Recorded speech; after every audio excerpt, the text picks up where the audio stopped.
درود، علیرضا هستم اکبریان از تیم گلچه آکادمی. امروز میخوام در مورد یک از مدارک خیلی مهمی که شما برای مصاحبه ویزای کاری یا ویزای هاوسکیپینگ بهش نیاز دارید توضیح بدم.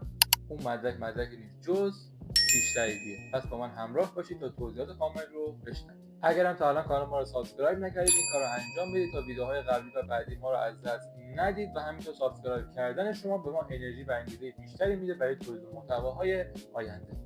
خب همونطور که گفتم امروز میخوام در مورد پیش تاییدیه یا پرافزایش شیمون باهاتون صحبت بکنم. پیش تاییدیه یا پرافزایش شیمون اداره کار یا همون اگریتور آربایت در واقع یه فرایندیه که به کارفرما و همینطور اداره کار آلمان این اجازه رو میده که پیش از ورود نیروی کار خارجی یا کارآموز خارجی به آلمان شرایط اشتغال اون رو به طور کامل ارزیابی و تایید بکنه.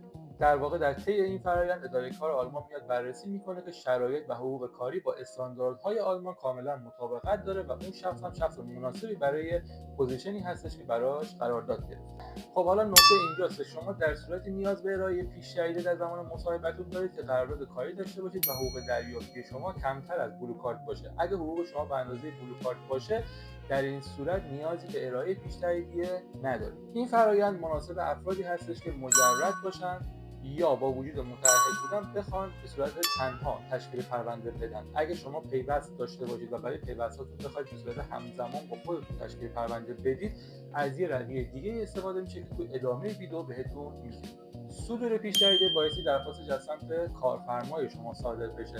کارفرما بایستی وارد لینک اداره کار که لینک توی کپشن هم براتون میذارم بشه، مدارک مورد نیاز رو آپلود بکنه، درخواستش رو بفرسته و بعدش منتظر بمونه تا پیش تاییدیه صادر بشه. خب حالا ممکنه کارفرمای شما اصلا با پروسه گرفتن نیروی کار خارجی آشنا نباشه، اصلا ندونه که پیش تاییدیه چیه. خب طبیعی هستش و جای نگرانی نداره. کافیه که شما لینک زیر رو براش بفرستید و بهش بگید که توضیحات این لینک رو بخونه تا متوجه بشه که دقیقاً منظور شما از پیش تاییدیه یا همون پرافزایش شیمون چی هستش. نکاتی که بهتون گفتم واقعا نکات طلایی هستش که من بعید میدونم جای دیگه غیر از کانال ما تونسته باشید پیدا کرده باشید. پس همین الان لایک رو برامون بکوبید که بریم ادامه ویدیو رو داشته باشیم. خب حالا اگه شما پیوست دارید و میخواید برای پیوست هاتون همزمان با خودتون تشکیل پرونده بدید، در این صورت بایستی بدونید که دیگه پیش تاییدیه یا پرافزایش شیمون مناسب شما نیست. در این صورت شما بایستی از یه روند دیگه به اسم روند تسریع یافته یا همون فست ترک که مطمئنا اسمش رو هم شنیدید و اصطلاح آلمانیش هم الان براتون میاد استفاده کنید.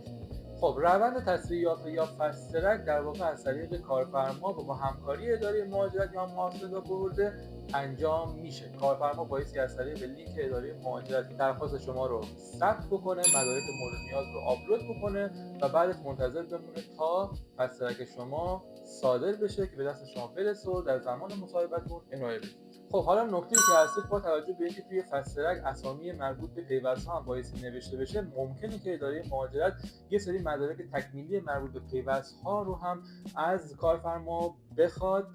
در نتیجه شما آمادگی رو داشته باشید که این مدارک رو برای کارفرما ارسال بکنید. مدارکی مثل شناسنامه‌های لگال شده، سند ازدواج لگال شده و اینجور چیزها. ولی خب با توجه به اینکه در واقع ممکنه ایالت به ایالت فرق بکنه مدارکی که نیاز برای گرفتن فست ترک، واسه همین ما دیگه از آوردن اسامی یا لیست مشخص یا فستی که وجود داشته باشه برای این کار خودداری کردیم. هزینه صدور فست ترک حدود 411 یورو هست که معمولا از طرف کارفرما پرداخت میشه. مثل حالت قبل اگه کارفرمای شما با پروسه گرفتن نیروی کار خارجی آشنایی نداره و اصلا نمیدونه که فست ترک چیه، میتونید لینک زیر رو براش بفرستید و ازش بخواید که مطالعه بکنه تا کامل بدونه که منظور شما از فست ترک چی است. پروسه صدور پیش تاییدیه یا فست ترک ممکنه کمی طولانی بشه، پس صبور باشید و تا بررسی‌ها توسط اداره کار یا اداره مهاجرت انجام بشه و مدرک شما صادر بشه و به دست کارفرما برسه که برای شما ارسال بکنه. خب این بود ویدیو آموزشی ما در مورد پیش تاییدیه و فست ترک. تقریبا تمامی نکات رو در این مورد گفتیم بهتون، ولی باز اگه مشکل یا سوالی داشتید میتونید توی کامنت ها از ما بپرسید یا اینکه توی گروه پرسش و پاسخ تلگرامی از ما بپرسید. و همینطور اگه میخواید اخبار بروز سفارت و TLS کانتکت رو داشته باشید میتونید توی کانال تلگرامی ما عضو بشید که تمامی لینک ها رو براتون توی کپشن میذارم. و در آخر سابسکرایب کردن ویدیو یادتون نره، لایک کردن یادتون نره. پس بدرود، روز و روزگارتون خوش.